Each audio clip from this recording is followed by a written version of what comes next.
After an exciting divisional round that saw 3 of 4 favorites win, we now have just one weekend, actually just one day of NFL football remaining before we know who will be facing off in this year's Super Bowl. That's right, both the AFC and NFC championship games are this Sunday. You probably know the matchups by now. The Green Bay Packers travel to Seattle to face the Seahawks in the NFC championship game, while the AFC championship game will see New England hosting the Indianapolis Colts. Both the Seahawks and Patriots fairly substantial favorites here. The Seahawks a 7.5-point favorite on BETDAQ, 46.5 the total in that game, and the Patriots a 6.5-point favorite over the Colts.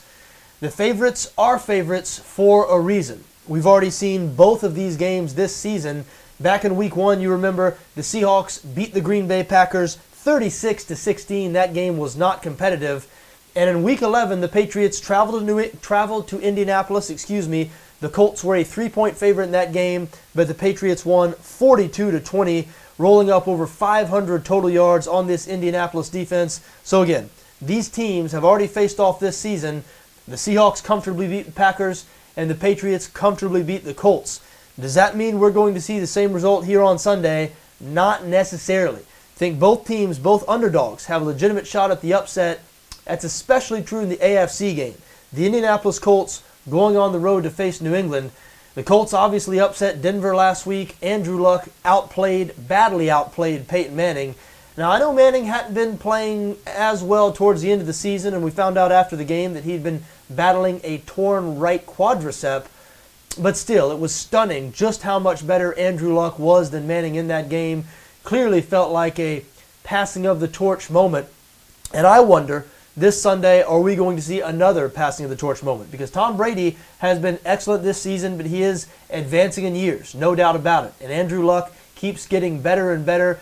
Said earlier this season, I believe in Week 7 or 8, that I thought Andrew Luck might be the best quarterback in the NFL right now. And after I said that, he hit a little bit of a rough patch, so by the end of the year, it looked obvious that Aaron Rodgers was the best quarterback in the league.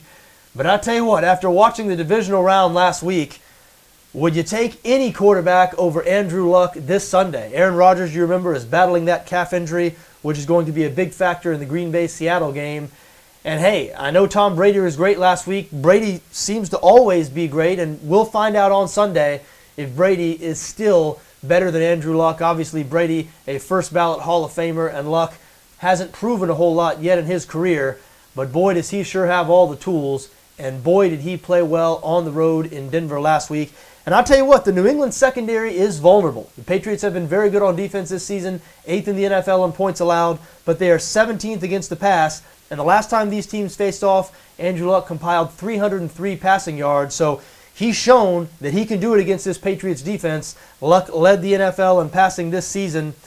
He's going to have a big game, though, on Sunday if the Colts are going to have any chance here.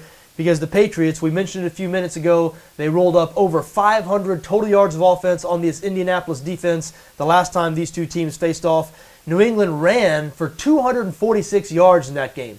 And really, that is where this Indianapolis defense is vulnerable. They are not very good against the run. They were 18th against the run this season. So New England ran the ball right at them. They really exploited that weakness.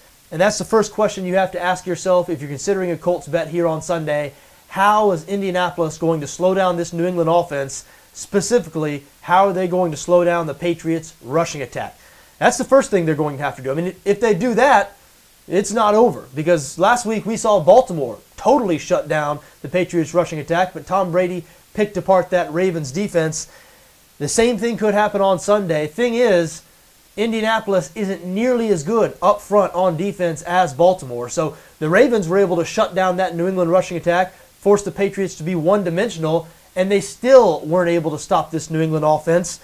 The Colts are not going to be able to do that. They're probably not going to be able to make the Patriots offense one-dimensional. So to me, if Indianapolis is going to win this game, they're going to have to do it with their offense. They're going to have to outscore the Patriots. So I think if you like the Colts here, if you're leaning towards the Colts plus 6.5, makes a lot of sense to also like the over 53.5, a big total. But both offenses are going to be able to do some work in this game. And again, if you think Indianapolis is going to come out on top or is going to hang with the Patriots here, I think it makes a lot of sense to couple that with over 53.5 because I just don't think this Colts defense is going to be able to slow down the New England Patriots. Now, I don't lean towards the Colts. As of now, and again, it's very early on Wednesday, I do lean towards the New England side of things, but I also like New England last week to cover a 7-point number against Baltimore. Of course, the Patriots won but did not cover. So I don't feel great about this game. I like New England on the money line a whole lot better than I like them -6.5. But it'd be tough for me to back the Colts here after what I saw back in Week 11, that New England offense. Remember, the Patriots were an underdog in that game. They just went right through the Indianapolis defense. New England, everything on the line here. This may be Tom Brady's last best chance to get to a Super Bowl.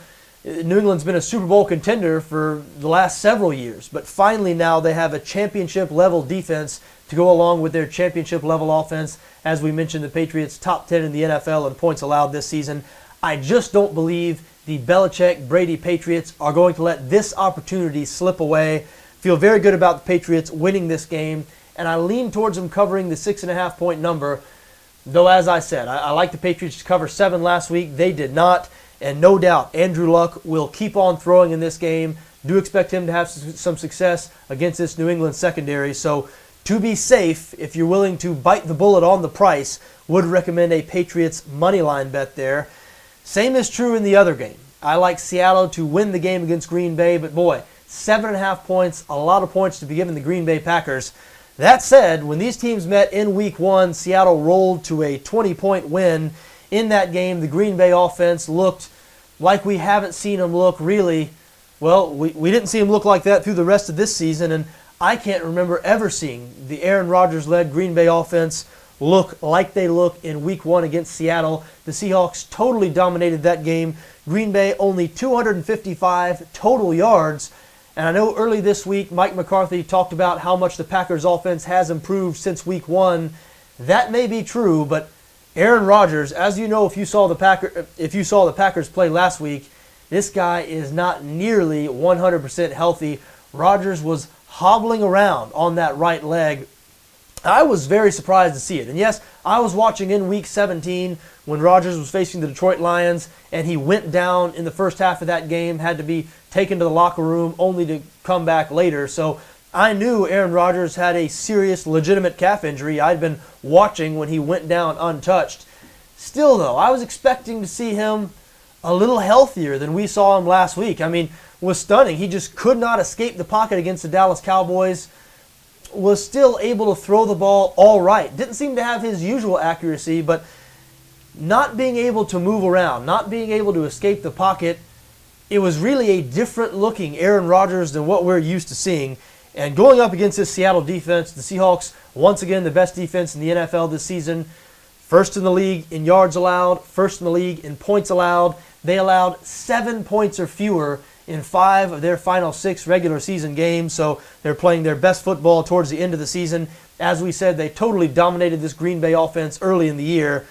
With Aaron Rodgers hobbled, how are the Packers going to do it in this game? Just don't see any way it's going to happen. As a matter of fact, I think Green Bay's best chance here, and I think Green Bay bettor's best chance here, the best chance for the Packers to stay within 7.5, is their defense. The Packers were playing better on the defensive side of the ball over the second half of the season, and Seattle is not explosive offensively. They're a run-first offense. That's what they like to do. They like to go behind that power running game. Marshawn Lynch, of course, one of the best running backs in the NFL. Will Green Bay be able to stop the Seattle rushing attack? If they're able to stop the Seahawks from running the ball, even if they're able to slow down the Seattle rushing attack, I think the Packers could hang around in this game, and Green Bay plus 7.5 could become an attractive-looking bet. Problem is, the last time these two teams faced off, the Packers were not able to stop the Seattle rushing attack. Seahawks ran right over this Green Bay defense, totaling 207 rushing yards. And throughout the season, even though Green Bay improved slightly on defense throughout the course of the year, run defense, rushing defense remained their Achilles heel. At the end of the year, the Packers ranked 23rd in the NFL in rushing defense. So that's my main problem here. I have a feeling Seattle's going to be able to do what they want to do on offense, which is run the football, because Green Bay vulnerable against the run. We've already seen it this season. Seattle rushed for over 200 yards on this Green Bay defense. And on the other side of the ball, with Aaron Rodgers hobbled, with the Seattle defense so good, I mean, we saw what the Seahawks did to this Green Bay offense when Rodgers was healthy. They totally dominated the Packers. They really reduced them to sort of a dink and dunk looking offense. It was very strange to see. You're so used to seeing this Packers offense with explosive big plays. Aaron Rodgers finding Jordy Nelson down the field repeatedly this season. That part of it was just entirely absent the first time they faced Seattle. And if they can't do that, if they can't make some big plays against the Seattle defense, I just don't think they have any chance, because they're not going to be able to consistently run the ball on the Seahawks. I don't believe they're going to be able to sustain consistent drives. And you look at this Packers team as a whole on the road, they just haven't been very good this year. We've talked a lot about how good they've been at home, and yes, they were great at Lambeau Field, but just 4-4 in their 8 road games, 3-5 against the spread in those games. The Seattle Seahawks have only lost once in their last 20 home games. Just can't see it happening this time. So as we sit here on Wednesday, I know it's early, and hey, I reserve the right to change my mind. I know I changed my mind last week on the Denver-Indianapolis game, had an early lean towards the Broncos, but by the time we shot the game preview, I was fully on board with the Indianapolis Colts. So might change my mind on one of these games over the next few days. As we sit here now, though, boy, a good-looking bet this week to me looks like a parlay. Both the favorites on the money line. Really feel like Seattle's going to win the game against Green Bay. Feel the same way about the Patriots at home against the Indianapolis Colts. Would be very surprised if either of the underdogs are able to pull out the outright win. But both games featuring substantial spreads. Seattle a 7.5-point favorite. The Patriots a 6.5-point favorite. Don't feel as good about laying those point totals. Again, I feel like Green Bay could keep it close if their defense plays very well and limits this Seattle offense, which, as we said, is not particularly explosive. And in the other game, I feel like instead of a bet on the defense, you'd be betting on the offense of the underdog. I feel like if you're going to like the Colts in that game, you're betting on the Indianapolis offense. Andrew Luck leads the NFL in passing, going up against this 17th-ranked New England Patriots secondary. So, again, I can understand a play for both the underdogs on the handicap. Really like both the favorites on the money line. Do want to remind you, we preview both these games in great detail here at BETDAQ Tips, so please do check back with us over the coming days. And on Sunday, of course, we'll be having our special live pregame show, playoff edition, 12:30 Eastern, 5:30 Greenwich Mean Time. Please do join us for that.